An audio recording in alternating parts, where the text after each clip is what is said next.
नमस्कार, आप देख रहे हैं दर्श न्यूज। मैं हूं आपके साथ रितेश शर्मा। के पाठक ने दिया इस्तीफा।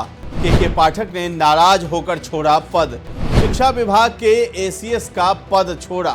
क्या नाराज होकर के पाठक ने दे दिया है इस्तीफा? अभी सरकार की तरफ से स्वीकृति नहीं। सोशल मीडिया और कई न्यूज चैनलों पर इस तरह की खबरें ब्रेकिंग न्यूज के रूप में चल रही हैं कि के पाठक ने शिक्षा विभाग के अपर मुख्य सचिव का पद छोड़ दिया है। के पाठक की हनक पूरे शिक्षा विभाग पर थी। उनकी वजह से बिहार के शिक्षा विभाग में काफी कुछ सुधार हुआ था।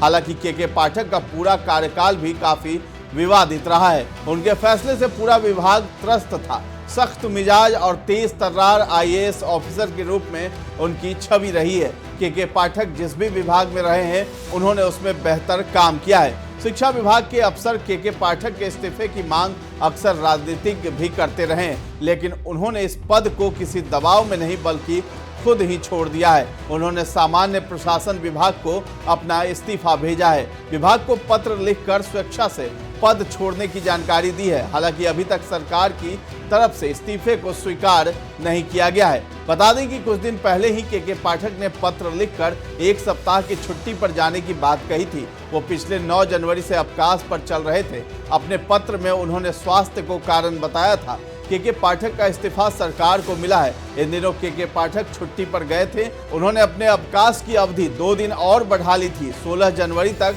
वो अवकाश पर थे। वहीं इस बीच वो मंगलवार को अचानक दफ्तर पहुंच गए थे। के पाठक को लेकर पहले से कई तरह की चर्चा चल रही थी। उनके इस्तीफे की बात भी सुर्खियों में रही, लेकिन इसकी कोई आधिकारिक पुष्टि नहीं हो रही थी। अब उनके इस्तीफे का पत्र सामने आया है, जिसमें उन्होंने पद त्यागने की इच्छा जताई है।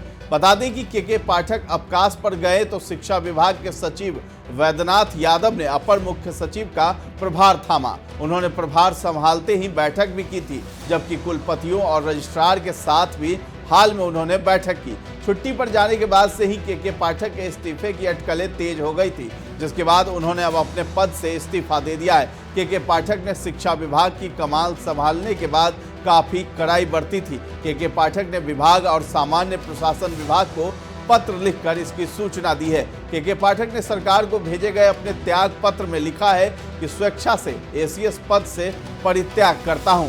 के पाठक के शिक्षा विभाग के एसीएस के इस्तीफे की अभी सरकार की तरफ से स्वीकृति नहीं दी गई है। के पाठक की गिनती बिहार के कड़क और काबिल अफसरों में होती है। इससे पहले वो बिहार सरकार के कई विभागों में काम कर चुके हैं। के पाठक द्वारा दिए गए सुधारों को लेकर उनकी आलोचना भी होती रही है। शिक्षा विभाग की कमान संभालने के बाद उन्होंने कई कड़े नियम भी बनाए थे, जिसके कारण शिक्षकों का संगठन भी उनसे खासा नाराज चल रहा था। बिहार में ये अफवाह तेजी से दौड़ रही है कि शिक्षा विभाग के अपर मुख्य सचिव के पाठक ने इस्तीफा दे दिया है या देने वाले हैं। कुछ तथाकथित पत्रकार और यूट्यूबर इस खबर को हवा दे रहे हैं, लेकिन इसके पीछे का सच जानकर आप हैरान रह जाएंगे। सच ये है कि के पाठक के इस्तीफे की खबर 100% 100% यानी कि अफवाह है। इसमें कोई सच्चाई नहीं है। के पाठक ने कोई इस्तीफा नहीं दिया है। सबसे बड़ी बात ये कि वो अपना इस्तीफा राज्य सरकार को दे ही नहीं सकते। वो क्या कोई भी आईएएस राज्य सरकार को अपने इस्तीफे की चिट्ठी नहीं देता है। दरअसल एक चिट्ठी सोशल मीडिया पर वायरल हो रही है। इसमें के पाठक के पद प्रभार परित्याग का विवरण है।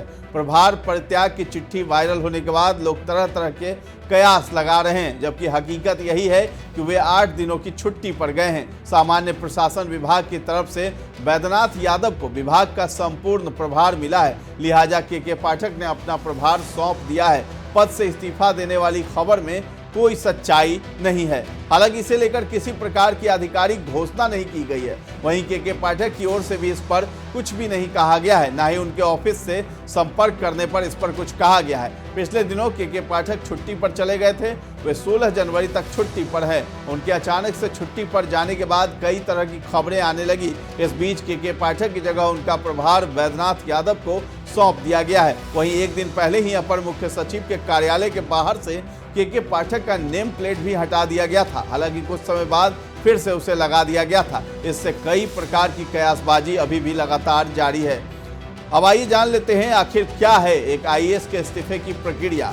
हम आपको बड़े आसान शब्दों में समझा देते हैं कि एक आईएएस के इस्तीफे की पूरी प्रक्रिया क्या है। सबसे पहले आपको ये बता दें कि यह आसान नहीं होता है। किसी कैडर में तैनात आईएएस अफसर राज्य के मुख्यमंत्री या राज्यपाल तक को अपने इस्तीफे की चिट्ठी नहीं दे सकता है। एक आईएएस अधिकारी को अपना इस्तीफा राज्य के मुख्य सचिव को सौंपना होता है। अगर वो आईएएस अफसर अधिकारी केंद्रीय प्रतिनियुक्ति पर है तो उसे अपना इस्तीफा संबंधित मंत्रालय या विभाग के सचिव को सौंपना जरूरी है। फिर वो मंत्रालय या विभाग अपनी टिप्पणियों या फिर सिफारिश के समेत उस आईएएस अधिकारी का रिजाइन संबंधित राज्य कैडर को भेजता है। आईएएस के इस्तीफा देने के बाद क्या होता है? इतने में ही किसी आईएएस का इस्तीफा मंजूर नहीं हो जाता है। इस्तीफे के बाद स्टेट ये देखने के लिए जांच करता है कि क्या अधिकारी के खिलाफ कुछ बकाया तो नहीं है, साथ ही अधिकारी की सतर्कता स्थिति या उसके खिलाफ भ्रष्टाचार जैसा कोई केस पेंडिंग है या नहीं। अगर ऐसा कोई भी मामला सामने आता है तो ज़्यादातर मामलों में इस्तीफा खारिज कर दिया जाता है। अब सवाल ये है कि इस्तीफे को स्वीकार करने का अधिकार यानी सक्षम प्राधिकार किसके पास है? इसका जवाब है कि आईएएस के मामले में डीओपीटी यानी department of personal and training में राज्य मंत्री के पास ये अधिकार होता है। ये भी जान लीजिए कि डीओपीटी के प्रभारी मंत्री होने की वजह से प्राइम मिनिस्टर यानी प्रधानमंत्री आईएएस को लेकर फैसला खुद लेते हैं। यानी एक आईएएस के इस्तीफे की चिट्ठी सीएम के पास सीधे न जाकर मुख्य सचिव से होते हुए प्रधानमंत्री तक पहुंचती है। अब के पाठक के इस्तीफे की खबर इसलिए भी अफवाह है, ये भी जान लीजिए। अब सवाल ये है कि के पाठक के इस्तीफे की खबर अफवाह क्यों है? अभी तक इसको लेकर कोई भी नोटिफिकेशन यानी अधिसूचना जारी नहीं की गई है, जबकि आमतौर पर ऐसे किसी भी मामले में अधिसूचना जारी करने का प्रावधान होता है। रही बात के पाठक की, तो वो अधिकारी इस्तीफा क्यों देगा जिसे खुद राज्य के सीएम व्यवस्था में सुधार के लिए पसंद करते आए हैं। ये भी जाहिर है कि जब भी सीएम नीतीश कुमार को किसी विभाग में आमूल चूल परिवर्तन की जरूरत पड़ी है तो उन्होंने कुछ चुनिंदा आईएएस अफसरों पर भरोसा किया है। के पाठक भी उन्हीं अफसरों में से एक हैं। फिलहाल इस वीडियो पर आपकी क्या राय है, हमें कमेंट सेक्शन में जा करके जरूर बताइए और हमारे चैनल को अब तक सब्सक्राइब नहीं किया है तो कर लीजिए। अगर ये वीडियो आप फेसबुक पर देख रहे हैं तो हमारे पेज को लाइक और फॉलो करना न भूलें। धन्यवाद।